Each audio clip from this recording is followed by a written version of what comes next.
Hello friends good morning जय जगन्नाथ मु रंजू आपण मानक मो यूट्यूब चैनल तरफ बहुत सारा स्नेह श्रद्धा भल पाइबा जनाऊँगी। आज तो सकाळ काम मोर सरीगलानी भाविली आपण मान सहित किसी शेयर करी। आज मुझे गोटे डिश बनवाक जाऊँगी जहाँ आपण मानक शेयर करी। आपण मैंने मो चैनल सहित जोड़िकी रुहतु कंटिन्यू करंतु जानीपारे मुझे आज आपण मान सहित कौन शेयर करुच्ची। ठीक अच्छे चलतु देखा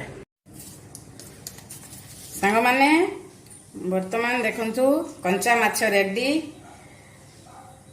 लुण दबा स्वाद अनुसार लुण। गोटा माछ आज भजा हबो।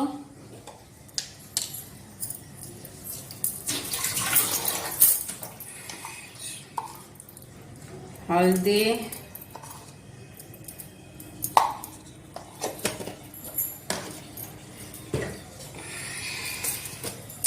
लंका गुंड हूँ राग लंका पाउडर और टिके काश्मीरी लंका पाउडर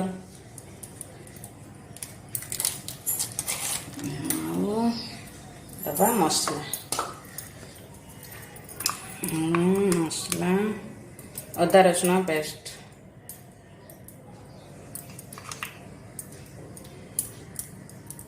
दबा भल भाव मसला सब भल भाव लुण मसला सब गोलैदबा भल भाव जमी माछ भितर पशिज मसला सब।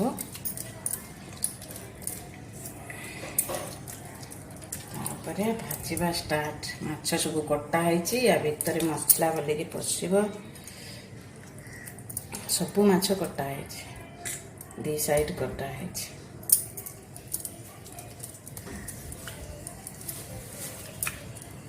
लुण हलदी लंका गुंड अदा रसुण पेस्ट टिके काश्मीरी लंका पाउडर। ठीक अच्छे सांग माने वर्तमान मसला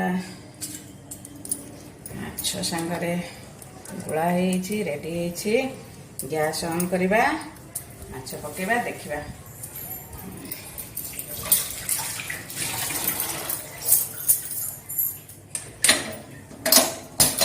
गैस ऑन होला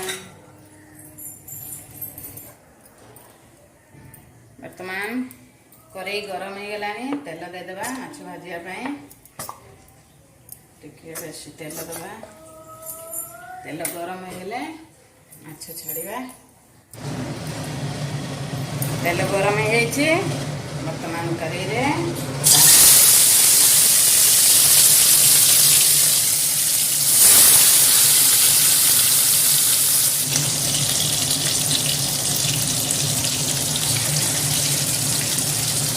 माछ बर्तमान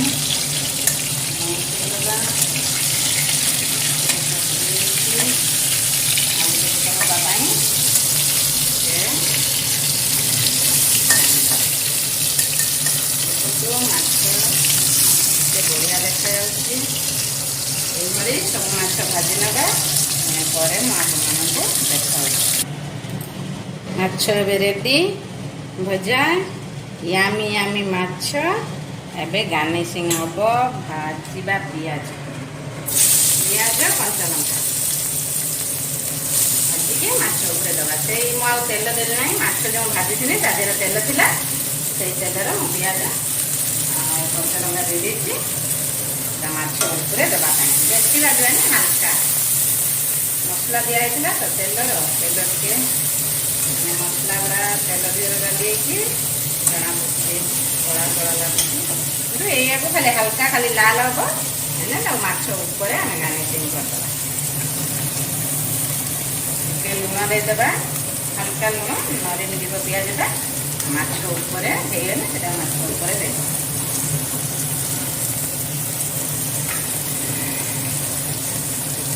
पाउडर टिके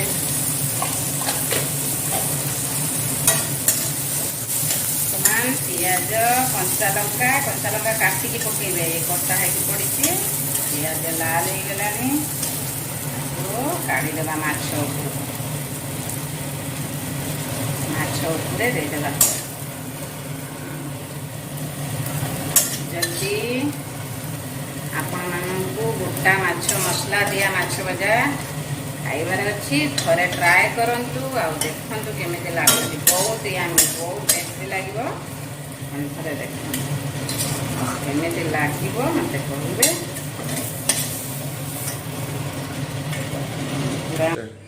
ଦେଖନ୍ତୁ ସାଙ୍ଗମାନେ एकदम यामी यामी गोटा मसला माछ भजा रेडी। आपण मैंने करके थरे खातु मत कहे तार टेस्ट केमती है। ठीक अच्छे सांग मैंने खाई नबा। खाई सारा पुणी आपण मान सहित कथा होची। ठीक अच्छे सांग मैंने आपको जदि मो वीडियो भल लगी ताले लाइक शेयर सब्सक्राइब निश्चय करेंगे। पाखरे थिबा बेल आइकन बटन टी को दबाई देबे जद्वारा मोर नुआ नुआ वीडियो आपण मानक पाखरे पहुँची पारिबो। रहिली जय जगन्नाथ, नमस्कार, बाय बाय।